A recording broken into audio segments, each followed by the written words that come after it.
Hi hello ನಮಸ್ಕಾರ ಎಲ್ಲರಿಗೂ welcome back my YouTube channel.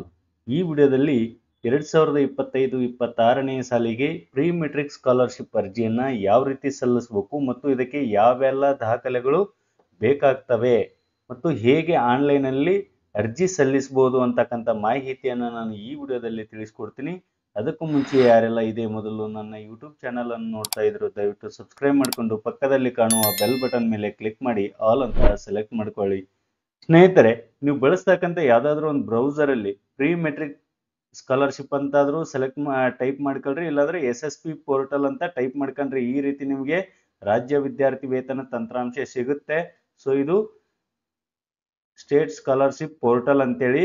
ಇಲ್ಲಿ ನಿಮಗೆ ಎರಡು ಆಪ್ಷನ್ಗಳು ಕಾಣಿಸ್ತಾ ಇದ್ದಾವೆ. ಮೊದಲನೆಯದಾಗಿ ನೀವು ರಿಜಿಸ್ಟ್ರೇಷನ್ ಅನ್ನು ಮಾಡಿಕೊಳ್ಳುವಂತಹ ವಿದ್ಯಾರ್ಥಿಗಳಿಗೆ ಮೊದಲ ಆಪ್ಷನ್ ಅನ್ನ ಸೆಲೆಕ್ಟ್ ಮಾಡ್ಕೊಳ್ಬೇಕಾಗತ್ತೆ ನೀವು ಇಲ್ಲಿ. ಎರಡನೆಯದಾಗಿ ನೀವು ರಿಜಿಸ್ಟ್ರೇಷನ್ ಅನ್ನ ಮಾಡ್ಕೊಂಡ ನಂತರ ಇಲ್ಲಿ ಲಾಗಿನ್ ಆಗ್ಲಿಕ್ಕೆ ಪೋಸ್ಟ್ ಮೆಟ್ರಿಕ್ ದವರು ಇಲ್ಲಿ ಸೆಲೆಕ್ಟ್ ಮಾಡ್ಕೊಳ್ಬೇಕು. ಅದೇ ರೀತಿಯಾಗಿ ಇಲ್ಲಿ ಕೆಳಗೆ ಕಾಣಿಸ್ತಕ್ಕಂಥ ಗ್ರೀನ್ ಅಲ್ಲಿ 2025-26ನೇ ಸಾಲಿಗೆ ಪ್ರೀ ಮೆಟ್ರಿಕ್ ವಿದ್ಯಾರ್ಥಿ ವೇತನಕ್ಕೆ ಅರ್ಜಿ ಸಲ್ಲಿಸಲು ಇಲ್ಲಿ ಕ್ಲಿಕ್ ಮಾಡಿ ಅಂತ ಏನ್ ಕಾಣ್ತಾ ಇದೆ. 1ರಿಂದ 10ನೇ ತರಗತಿ ವಿದ್ಯಾರ್ಥಿಗಳು ಅಂತ ಏನ್ ಕಾಣ್ತಾ ಇದೆ. ನೀವು ಈಗಾಗಲೇ ರಿಜಿಸ್ಟ್ರೇಷನ್ ಅನ್ನ ಮಾಡಿಕೊಂಡಿರ್ತಕ್ಕಂತಹ ಅಭ್ಯರ್ಥಿಗಳು ಮಾತ್ರ ಇಲ್ಲಿ ನೀವು ಲಾಗಿನ್ ಆಗ್ಬಹುದು. ಸೊ ಇಲ್ಲಿ ಮೊಟ್ಟ ಮೊದಲ ಬಾರಿಗೆ ನೀವೇನಾದರೂ SSPಗೆ ವಿಸಿಟ್ ಮಾಡಿದ್ರೆ ಅಥವಾ ನೀವು ಹೊಸ ವಿದ್ಯಾರ್ಥಿ ಆಗಿದ್ರೆ, 1ನೇ ತರಗತಿಯಲ್ಲಿ ಓದ್ತಕ್ಕಂತಹ ಹೊಸ ವಿದ್ಯಾರ್ಥಿ ಆಗಿದ್ರೆ ಅಥವಾ ಯಾವ್ದಾದ್ರೂ ಸೆಕೆಂಡ್ ಕ್ಲಾಸ್ ಇಂದ ಹಿಡಿದು 10th ವರೆಗೂ ನೀವು ಇದುವರೆಗೂ ಕೂಡ ಯಾವುದೇ ವರ್ಷದಲ್ಲಿ ಅರ್ಜಿಯನ್ನ ಸಲ್ಲಿಸಿರಬಾರ್ದು. ಅಂತಹ ವಿದ್ಯಾರ್ಥಿಗಳು ಮಾತ್ರ ಈ ಒಂದು ಆಪ್ಷನ್ ಅನ್ನ ನೀವು ಸೆಲೆಕ್ಟ್ ಮಾಡ್ಕೊಳ್ಬೇಕಾಗತ್ತೆ. ಇಲ್ಲಿ ನೀವು ಸೆಲೆಕ್ಟ್ ಮಾಡ್ಕೊಂಡ ನಂತರ ಇಲ್ಲಿ ಕ್ರಿಯೇಟ್ ಅಕೌಂಟ್ ಅಂತ ಬರುತ್ತೆ, ಖಾತೆಯನ್ನ ಸೃಜಿಸಿ ಅಂತ ಬರುತ್ತೆ. ವಿದ್ಯಾರ್ಥಿ ಆಧಾರ್ ಸಂಖ್ಯೆಯನ್ನ ನೀವು ಇಲ್ಲಿ ಟೈಪ್ ಮಾಡ್ಕೊಳ್ಬೇಕು. ಇಲ್ಲಿ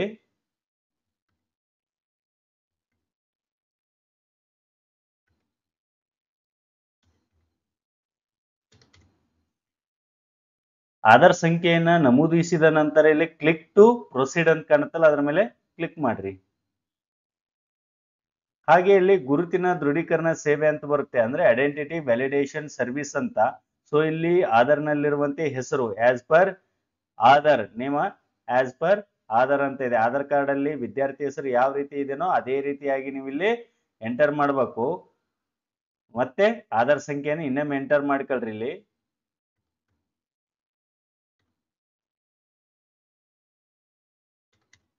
ನಂತರ ಇಲ್ಲಿ ಕೆಳಗೆ ಚೆಕ್ ಬಾಕ್ಸ್ ಮೇಲೆ ಕ್ಲಿಕ್ ಮಾಡ್ರಿ. ಹಾಗೆ ಇಲ್ಲಿ ಸಬ್ಮಿಟ್ ಅಂತ ಕಾಣುತ್ತಲ್ಲ, ಅದ್ರ ಮೇಲೆ ಕ್ಲಿಕ್ ಮಾಡ್ರಿ. ನಂತರ ಇಲ್ಲಿ ಕಾಂಟ್ಯಾಕ್ಟ್ ಡೀಟೇಲ್ಸ್ ಬರುತ್ತೆ, ಸಂಪರ್ಕದ ವಿವರ ಅಂತ. ಇಲ್ಲಿ ಜೆಂಡರ್, ಸ್ಟೂಡೆಂಟ್ ಜೆಂಡರ್ ಅನ್ನ ನೀವು ಇಲ್ಲಿ ಸೆಲೆಕ್ಟ್ ಮಾಡ್ಕೊಂಡ ನಂತರ ಇಲ್ಲಿ ನಿಮ್ಮ ಒಂದು ಮೇಲ್ ಐಡಿ ಇದ್ರೆ ಮೇಲ್ ಐಡಿಯನ್ನ ಎಂಟರ್ ಮಾಡ್ರಿ. ಪೋಷಕರ ಒಂದು ಮೇಲ್ ಐಡಿ ಇರ್ಲಿಲ್ಲ ಅಂದ್ರೆ ಅದೇನು ಮಾಂಡೇಟರಿ ಇಲ್ಲ, ಬಿಡ್ಬೋದು. ಹಾಗೆ ಎಂಟರ್ ಯುವರ್ ಮೊಬೈಲ್ ನಂಬರ್, ಇದು ಮಾಂಡೇಟರಿ ಇದೆ. ಪೋಷಕರ ಒಂದು ಮೊಬೈಲ್ ನಂಬರ್ ಅನ್ನ ನೀವು ಇಲ್ಲಿ ಕಡ್ಡಾಯವಾಗಿ ಎಂಟ್ರಿ ಮಾಡಬೇಕು, ಯಾಕಂದ್ರೆ ಅದು OTP ಹೋಗುತ್ತೆ. ಸೊ ಹಾಗಾಗಿ ಇಲ್ಲಿ ಪೋಷಕರ ಒಂದು ಮೊಬೈಲ್ ನಂಬರ್ ಅನ್ನ ಕಡ್ಡಾಯವಾಗಿ ಎಂಟ್ರಿ ಮಾಡ್ರಿ.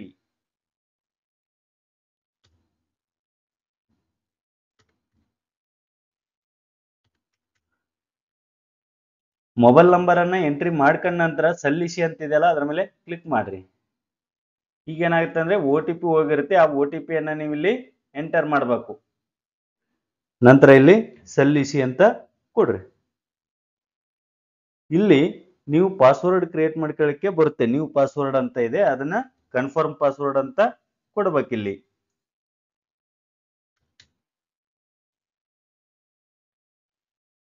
ಕ್ರಿಯೇಟ್ ಮಾಡ್ಕೊಂಡ ನಂತರ ಪಾಸ್ವರ್ಡ್ ಸಲ್ಲಿಸಿ ಅಂತ ಇದೆಯಲ್ಲ, ಅದರ ಮೇಲೆ ಕ್ಲಿಕ್ ಮಾಡ್ರಿ.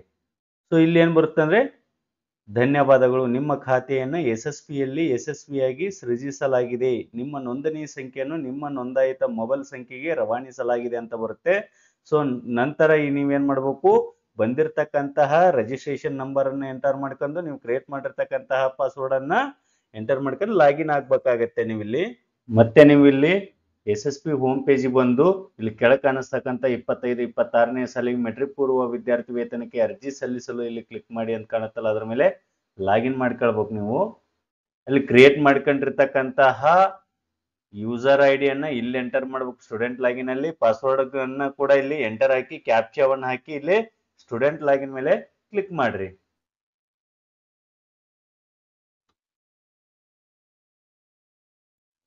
ಸೊ ಇಲ್ಲಿ ಈ ರೀತಿ important instruction to students applicants ಅಂತ ಬರುತ್ತೆ, ಇಲ್ಲಿ ಓಕೆ ಅಂತ ಕೊಡ್ರಿ. ನಂತರ ಇಲ್ಲಿ ನಿಮಗೆ ಸ್ಟೂಡೆಂಟ್ ನೇಮ್ ಅಂತ ಕಾಣಿಸುತ್ತೆ, ವಿದ್ಯಾರ್ಥಿ ಹೆಸರು ಬರುತ್ತೆ, ಡೇಟ್ ಆಫ್ ಬರ್ತ್ ಬರುತ್ತೆ. ಇಲ್ಲಿ enter all details in each step ಅಂತಿದೆ. ಸ್ಟೆಪ್ 1, ಸ್ಟೆಪ್ 2, ಸ್ಟೆಪ್ 3 ಈ 3 ಸ್ಟೆಪ್ಗಳನ್ನ ನೀವು ಕಂಪ್ಲೀಟ್ ಮಾಡ್ಕೊಳ್ಬೇಕು.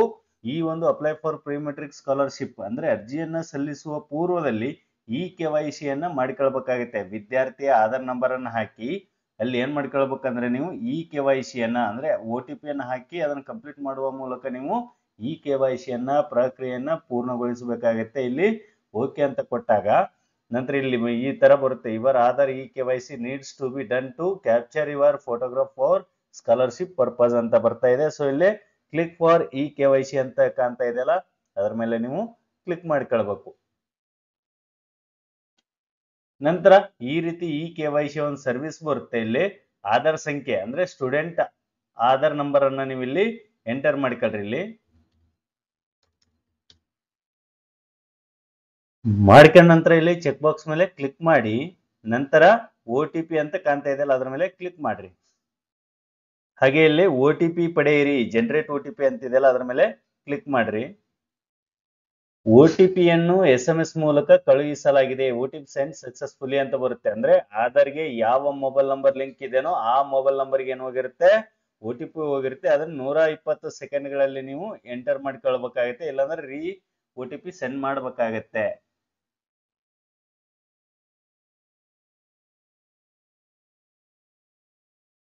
ಸೊ ನಂತರ ಇಲ್ಲಿ ಸಬ್ಮಿಟ್ ಅಂತ ಕೊಡ್ರಿ. ಬಂದಿರತಕ್ಕಂತ 6 ಡಿಜಿಟ್ OTP ಅನ್ನು ಎಂಟರ್ ಮಾಡ್ಕೊಂಡ ನಂತರ ಇಲ್ಲಿ ಸಬ್ಮಿಟ್ ಅಂತ ಕೊಡ್ರಿ, ಓಕೆ ಅಂತ ಕೊಡ್ರಿ. ನೀವು ಈ KYC ಯನ್ನ ಕಂಪ್ಲೀಟ್ ಮಾಡಿದ್ಮೇಲೆ ಈ ರೀತಿ ಫೋಟೋಗ್ರಾಫ್ ಬರುತ್ತೆ. ನಂತರ ಡಿಸ್ಪ್ಲೇ ಫೋಟೋ ಕರೆಕ್ಟ್ ಅಂದ್ರೆ ನಿಮ್ಮ ಆಧಾರ್ ಕಾರ್ಡ್ ಅಲ್ಲಿ ಇರುವಂತೆ ಇದು ಏನಾದರೂ ಕರೆಕ್ಟ್ ಇದ್ರೆ ನೀವೇನ್ ಮಾಡ್ಬೇಕು, ಚೆಕ್ ಬಾಕ್ಸ್ ಮೇಲೆ ಕ್ಲಿಕ್ ಮಾಡಿ ಸೇವ್ ಅಂತ ಕೊಡ್ರಿ. ಡಾಟಾ ಸೇವ್ಡ್ ಸಕ್ಸಸ್ಫುಲಿ ಅಂದ್ರೆ ಇಲ್ಲಿಗೆ ನಿಮ್ದು ಈ KYC ಒಂದು ಪ್ರಕ್ರಿಯೆ ಪೂರ್ಣಗೊಂಡಿತು ಅಂತ. ಈ ನೆಕ್ಸ್ಟ್ ಹಂತ ಏನು ಅಂದ್ರೆ ನೀವು apply for pre matric scholarship ಅಂದ್ರೆ ಅರ್ಜಿಯನ್ನ ಸಲ್ಲಿಸಬಹುದಾಗಿದೆ. ಇಲ್ಲಿ ಇನ್ಸ್ಟ್ರಕ್ಷನ್ ಬರುತ್ತೆ, ಇಲ್ಲಿ ಓಕೆ ಅಂತ ಕೊಡ್ರಿ. ಮೊದಲ ಹಂತ ಸ್ಟೆಪ್ 1 ನಲ್ಲಿ ನಿಮ್ಗೆ ಏನೇನ್ ಮಾಹಿತಿ ಇರುತ್ತೆ ಅಂದ್ರೆ ಇಲ್ಲಿ ಸ್ಟಡಿ ಬಗ್ಗೆ ಇರುತ್ತೆ ಮತ್ತು ಕಾಸ್ಟ್, ಪರ್ಸನಲ್ ಡೀಟೇಲ್ಸ್ ಇದರ ಬಗ್ಗೆ ನೀವು ಮಾಹಿತಿಯನ್ನು ಕೊಡಬೇಕಾಗುತ್ತೆ. ಇಲ್ಲಿ ಅಪ್ಲೈ ಅಂತ ಕಾಣುತ್ತಲ್ಲ ಅದರ ಮೇಲೆ ಕ್ಲಿಕ್ ಮಾಡ್ರಿ. ಫಸ್ಟ್ ಸ್ಟೆಪ್ ನಿಮ್ಗೆ ಈ ರೀತಿ ಬರುತ್ತೆ, SATS ಅಕಾಡೆಮಿಕ್ ಡೀಟೇಲ್ಸ್ ಅಂತ ಬರ್ತಿದೆ. ಅಂದ್ರೆ ಶೈಕ್ಷಣಿಕ ವಿವರಗಳನ್ನ ನೀವು ಎಂಟರ್ ಮಾಡಬೇಕು. ಸ್ಟೂಡೆಂಟ್ 9 ಸಂಖ್ಯೆಯ ಒಂದು ನಂಬರ್ ಅನ್ನ ನೀವು ಇಲ್ಲಿ ಏನ್ ಮಾಡ್ಕೊಳ್ಬೇಕು, ಎಂಟರ್ ಮಾಡ್ಬೇಕು. ಎಂಟರ್ ದ ಸ್ಯಾಟ್ಸ್ ID ಅಂತಿದೆಯಲ್ಲ ಅದ್ರ ಮೇಲೆ ಕ್ಲಿಕ್ ಮಾಡ್ರಿ. 9 ಸಂಖ್ಯೆಯ ನಂಬರ್ ಅನ್ನು ಎಂಟ್ರಿ ಮಾಡ್ಕೊಂಡ ನಂತರ ಗೆಟ್ ಡಾಟಾ ಮೇಲೆ ಕ್ಲಿಕ್ ಮಾಡ್ರಿ. ಇಲ್ಲಿ ಕೆಲವು ಇನ್ಫಾರ್ಮೇಶನ್ ಬರುತ್ತೆ, ಅಂದ್ರೆ ಆಧಾರ್ ನೇಮ್ ಮತ್ತು ಸ್ಯಾಟ್ಸ್ ಅಲ್ಲಿ ಇರ್ತಕ್ಕಂಥ ನೇಮ್ ಎರಡು ಸೇಮ್ ಇರಬೇಕು, ಅದನ್ನ ನೀವು ಚೆಕ್ ಮಾಡ್ಕೊಳ್ಬೇಕು. ನಂತರ ಸೇಮ್ ಇದ್ದಾಗ ಇಲ್ಲಿ ಓಕೆ ಅಂತ ಕೊಡ್ರಿ. ನೀವು ಸ್ಯಾಟ್ಸ್ ID ಹಾಕ್ಬಿಟ್ರೆ ಸಾಕು, ಸ್ಟೂಡೆಂಟ್ ನೇಮ್ ಬರುತ್ತೆ, ಡೇಟ್ ಆಫ್ ಬರ್ತ್ ಬರುತ್ತೆ, ಜೆಂಡರ್ ಬರುತ್ತೆ, ಕರೆಂಟ್ ಕ್ಲಾಸ್ ಎಲ್ಲಿ ಓದ್ತಿದ್ದಾನೆ ಮತ್ತು ಸ್ಕೂಲ್ ನೇಮು, ಸ್ಕೂಲ್ ಅಡ್ರೆಸ್ ಕೂಡ ಇಲ್ಲಿ ಬರುತ್ತೆ, ಗ್ರೇಡ್ ಯಾವ ಗ್ರೇಡ್ ಅಲ್ಲಿ ಅವನು ಹಿಂದಿನ ವರ್ಷ ತರಗತಿ ಆಗಿದ್ದಾನೆ, ಫಾದರ್ ನೇಮ್, ಮದರ್ ನೇಮ್ ಈ ತರ ಬರುತ್ತೆ. ಇಲ್ಲಿ ಡಿಸ್ಪ್ಲೇ ಡೀಟೇಲ್ಸ್ ಅವ್ರು ಕರೆಕ್ಟ್ ಅಂತ ಕೇಳ್ತಾ ಇದೆ, ಎಸ್ ಅಂತ ಕೊಡ್ರಿ.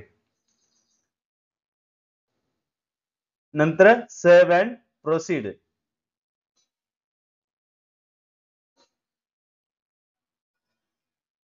ಡಾಟಾ ಸೇವ್ಡ್ ಸಕ್ಸಸ್ಫುಲಿ ಅಂತ ಬರುತ್ತೆ, ಓಕೆ ಅಂತ ಕೊಡ್ರಿ. ಅಂದ್ರೆ ನೀವು ಸ್ಯಾಟ್ಸ್ ಅಲ್ಲಿ ಇರ್ತಕ್ಕಂಥ ಮಾಹಿತಿಯನ್ನ ಕಂಪ್ಲೀಟ್ ಆಗಿ ಮಾಡಿದ್ದೀರಾ ಅಂತ. ಇನ್ನ ಪೇರೆಂಟ್ ಅಕ್ಯುಪೇಷನ್ ಡೀಟೇಲ್ಸ್ ಅಂತ ಕೇಳ್ತಾ ಇದೆ, ಪೋಷಕರ ಅನೈರ್ಮಲ್ಯ ವೃತ್ತಿ ವಿವರ ಅಂತ ಇದೆ. ಇಲ್ಲಿ ಸೆಲೆಕ್ಟ್ ಅಕ್ಯುಪೇಷನ್ ಅಂತ ಇದೆ. ಇಲ್ಲಿ ಅನೈರ್ಮಲ್ಯ ವೃತ್ತಿಯಲ್ಲಿ ತೊಡಕೊಂಡಿದ್ರೆ ಈ ತರ ನೀವು ಎಸ್ ಅಂತ ಕೊಟ್ಟಾಗ ಅವರ ಒಂದು ಡಾಕ್ಯುಮೆಂಟ್ ಕೇಳುತ್ತೆ. ಒಂದು ವೇಳೆ ನೋ ಅಂತ ಕೊಟ್ರೆ ಇಲ್ಲಿ ಯಾವುದೇ ರೀತಿಯಾದಂತಹ ಡಾಕ್ಯುಮೆಂಟ್ ಬರೋದಿಲ್ಲ. ಸೊ ಸೇವ್ ಅಂಡ್ ಪ್ರೊಸೀಡ್ ಅಂತ ಕೊಡ್ರಿ. ಇಲ್ಲಿ parent occupation details submitted successfully ಅಂತ ಬರುತ್ತೆ. Next cost and income details, ವಿದ್ಯಾರ್ಥಿಯ ಕಾಸ್ಟ್ ಯಾವುದು ಮತ್ತು ಇನ್ಕಮ್ ಎಷ್ಟು ಅಂತ ಕೇಳ್ತಾ ಇದೆ. ಇಲ್ಲಿ ನಿಮ್ಮ ಬಳಿ ಜಾತಿಯ ಮತ್ತು ಆದಾಯ ಪ್ರಮಾಣ ಪತ್ರ ಇದೆ ಅಂತ ಇದ್ದಲ್ಲಿ ಎಸ್ ಅಂತ ಕೊಡ್ರಿ. ರಿಲಿಜನ್ ಕೇಳುತ್ತೆ, ನಿಮ್ಮ ರಿಲಿಜನ್ ಅನ್ನ ಇಲ್ಲಿ ಸೆಲೆಕ್ಟ್ ಮಾಡ್ರಿ. ಕಾಸ್ಟ್ ಸರ್ಟಿಫಿಕೇಟ್ ನಂಬರ್ ಕೇಳ್ತಾ ಇದೆ, 15 ಡಿಜಿಟ್ ಸಂಖ್ಯೆ, ಅದರ ಒಂದು RD ನಂಬರ್ ಅನ್ನ ನೀವು ಇಲ್ಲಿ ಹಾಕೊಳ್ಬೇಕಾಗತ್ತೆ. ಅದೇ ರೀತಿಯಾಗಿ ಇನ್ಕಮ್ ಸರ್ಟಿಫಿಕೇಟ್ ನಂಬರ್ ಅನ್ನು ಕೂಡ ನೀವು ಇಲ್ಲಿ ಎಂಟರ್ ಮಾಡ್ಕೊಳ್ರಿ.